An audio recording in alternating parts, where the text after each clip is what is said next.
Ya, kembali masih bersama kami dari kelompok 4. Saya sudah tiba di lokasi langsung, yaitu di Candi Prambanan. Oke, di sini kelompok kami akan menggali data apa yang akan ditemukan di sini. Oke. Oke. Kita masih dalam perjalanan ya. Cukup ramai dari teman-teman kami, yaitu Universitas Muhammadiyah Metro dari Pendidikan Sejarah angkatan 2020. Ini teman-teman saya. Ada kelompok 1, 2, 3 dan kelompok 4, yaitu kelompok kami.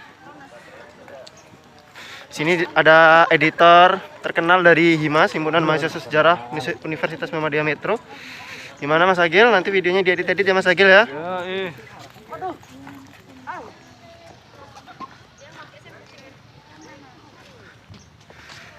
Ya, sekarang menuju lokasi Candi Prambanan.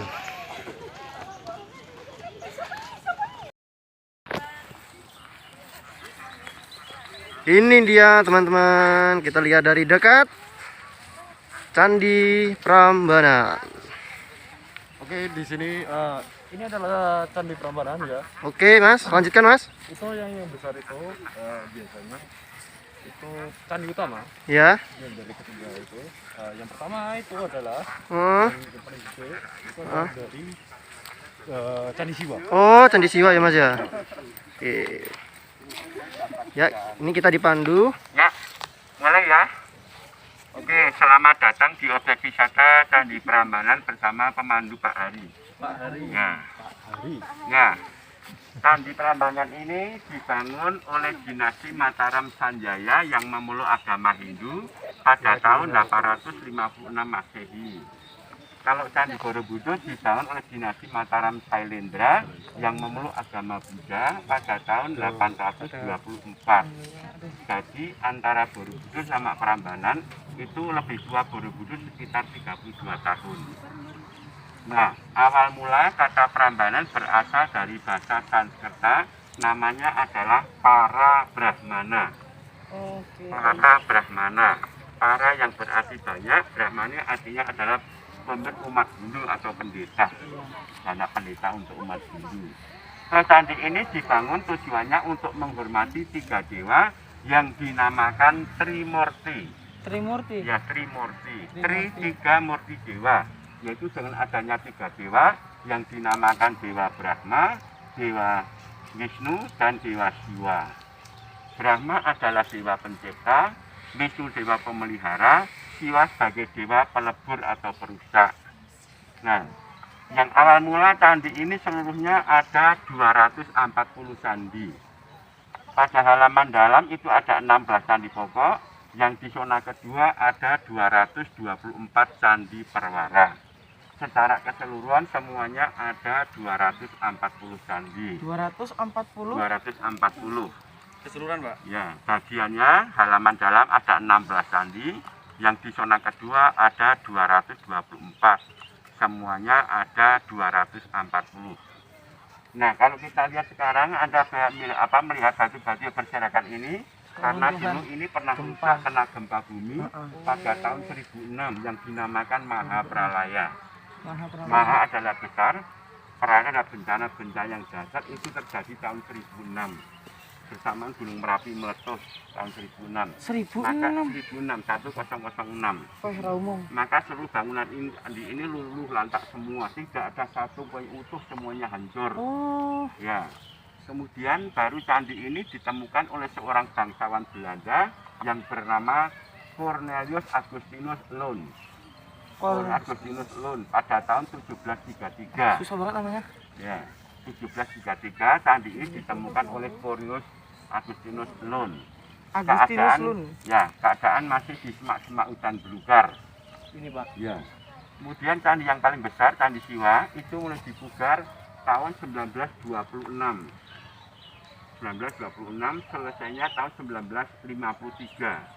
Satu candi yang besar itu perbaikannya kita butuh waktu sekitar 27 tahun oleh Belanda. Kenapa? Waktu itu kita belum merdeka, masih di bawah penjajahan Belanda. Berapa? 1926 sampai tahun 1953. Diresmikan tanggal 20 Desember 1953 oleh Paduka Yang Mulia Dr. Insinyur Soekarno. Awal mula kata candi berasal dari bahasa Sanskerta, namanya Candika. Candika yang berarti Dewi Maut atau Dewi Kematian. Nah, Dewi Kematian berhubungan dengan makam. Nah, jadi ketika candi ini ketika dipugar, artinya dibuka, waktu itu ditemukan beberapa peninggalan-peninggalan sejarah purbakala yang berupa emas, perak, perunggu. Ya. Karena di bawah candi itu ada sumur dalamnya 13 meter ke bawah untuk menyimpan abu daripada raja. Nah, ketika raja itu meninggal, kemudian jasadnya dibakar, dikremasi. Kalau di Bali namanya apa? Ngaben. Ngaben itu pembakaran mayat 13 meter. Karena 13 melambangkan angka keramat. Nah, kuburan kan keramat. Nah, waktu itu dibuka, ditemukan beberapa peninggalan sejarah purbakala yang berupa emas, perak, perunggu. Ada juga beberapa mata uang terbuat dari emas. Mata uang tersebut bertuliskan Waruna dan Parwata. Waruna artinya sebagai dewa air, air adalah sumber kehidupan. Parwata artinya dewa gunung. Jadi candi ini masih ada kaitannya dengan gunung yang ada di India. Ceritanya bagaimana? Ketika raja itu meninggal, kemudian saat dibakar, dikremasi, menjadi abu, abunya ditanam di bawah patung Candi Mali besar. Karena waktu itu orang-orang Hindu di sini mempercayai kalau raja yang meninggal itu merupakan reinkarnasi atau penjelmaan daripada dewa Siwa. Nah, adik-adik, mbak-mbak tentu ingat pada waktu tokoh-tokoh di India meninggal seperti Indira Gandhi, Mahatma Gandhi, Rajiv Gandhi. Nah, bila mana di India suatu tokoh yang meninggal, ini juga diadakan upacara kremasi pembakaran mayat, kalau di Bali namanya ngaben. Nah, dibakar menjadi abu.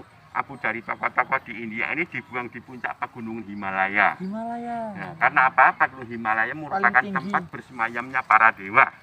Nah, itu juga gunung paling tinggi di dunia, ya kan? Ya, maka kalau mbak-mbak, mas-mas, adik-adik melihat candi Hindu yang ada di Kamboja, di India, di Indonesia, semua bentuk candi itu menjulang tinggi menyerupai pegunungan Himalaya atau Meru. Replika dari Gunung Himalaya yang Meru, tingginya 47 meter. Kalau candi Buddha candinya melebar. Ini berapa tingginya, Pak? 47 meter. 47. Ya, Siwa. Yang Brahma, Wisnu 37 meter. Nah, maka ini disebut dengan nama Siwa Gerha. Siwa adalah dewa, Gerha rumah. Rumah dewa Siwa. Kalau Cendana adalah Geraha. Kalau yang di bawahnya itu tinggi berapa?